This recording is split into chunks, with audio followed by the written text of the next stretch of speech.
நம்ம இன்றைக்கி பார்க்க போகிறது ரொம்பவும் ஹெல்த்தியான வாழைப்பூ வடை தான். எப்படி செய்கிறதுன்னு பார்க்கலாம் வாங்க.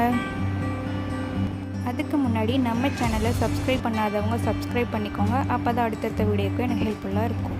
தேவையான பொருட்கள்: வாழைப்பூ 100 கிராம், ஊற வச்ச கடலைப்பருப்பு 4 பெரிய வெங்காயம், சோம்பு, உப்பு. அரைச்சி வச்சுருக்க வாழைப்பூ, கடலைப்பருப்பு, பெரிய வெங்காயம் நறுக்கியது. இல்லை, நாங்கள் இன்றைக்கி பச்சை மிளகாய் இதில் ஆட் பண்ணலை, ஏன்னா இது சின்ன பசங்களும் சாப்பிடுவாங்கன்றனால ஆட் பண்ணலை. உங்களுக்கு வேணும்னா நீங்கள் ஆட் பண்ணிக்கலாம். 1 ஸ்பூன் சோம்பு ஆட் பண்ணிக்கோங்க.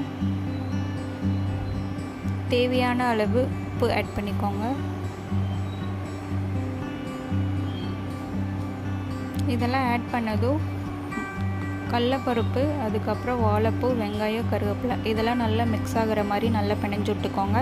பருப்பு அரைக்கும் போது தண்ணி ஆட் பண்ண வேணாம், ஏன்னா வாழைப்பூலேயே தண்ணி வரும், அதனால ஆட் பண்ண வேணாம்.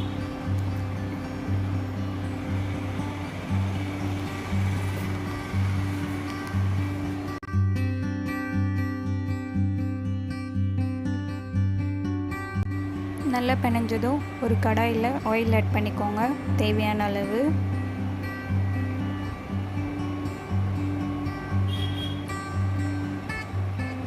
அதுக்கப்புறம் நம்ம பிணைஞ்சு வச்சுருக்கிற வாழைப்பூவை இது மாதிரி தட்டி போட்டுக்கலாம்.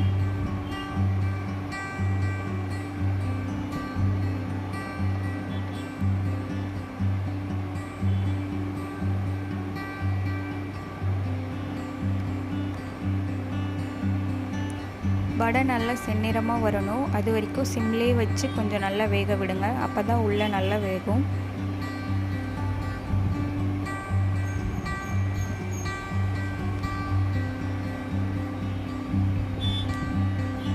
இந்த கலரில் வந்ததும் பார்த்து எடுத்துடலாம்.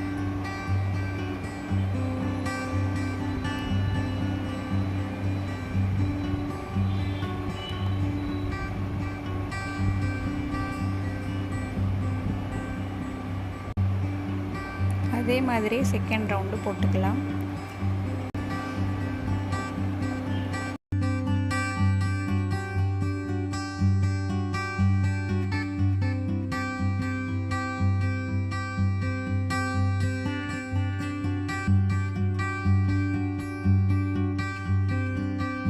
அவ்வளோதான், ரொம்பவும் அருமையான ஹெல்த்தியான ஈவினிங் ஸ்நாக் வாழைப்பூ வடை ரெடி.